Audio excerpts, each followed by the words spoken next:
কিয়ামতের ময়দানে দুই বন্ধুর সাক্ষাৎ হবে। ফায়াকুলু আহাদুহুমা লিআখার, একজন ব্যক্তি অপরজনকে জিজ্ঞাসা করবে, কাইফা হালুকা মা'আল্লাহ, আল্লাহ তাআলার সামনে কেমন বোধ করছো?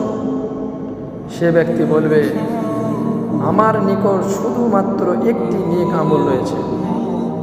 উত্তর দেওয়া ব্যক্তি উল্টো প্রথমজনকে জিজ্ঞাসা করবে, ফাকাইফা হালুক, তোমার কি অবস্থা? তখন সেই ব্যক্তি বলবে, আমার শুধুমাত্র একটি নেক আমলের প্রয়োজন আজকে, যেটাকে নিয়ে আমি জান্নাতে প্রবেশ করতে পারব।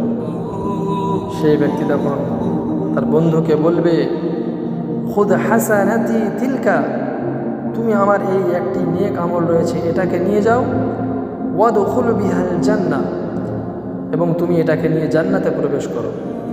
এমনিতেই আমি জাহান্নামেই যাব, আমাদের উভয়কে দরকার নেই জাহান্নামে যাব, আমার নেক আমলটি নিয়ে যাও এবং তুমি জান্নাতে প্রবেশ করো, আমাকে একাই জাহান্নামে যেতে দাও।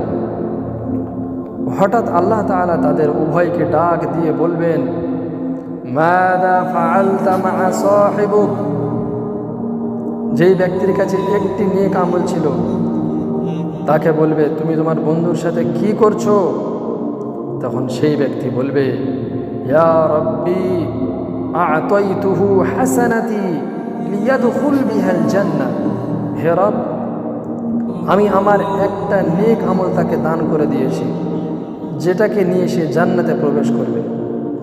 এটা শোনার পর আল্লাহ তাআলা তাকে বলবেন, কাইফা তাজুদু ওয়া আনাল জাওয়ালুল কারীম, তুমি কত উদার, কিন্তু আমি সবচেয়ে শ্রেষ্ঠ মহানুভব এবং পরম ক্ষমাশীল।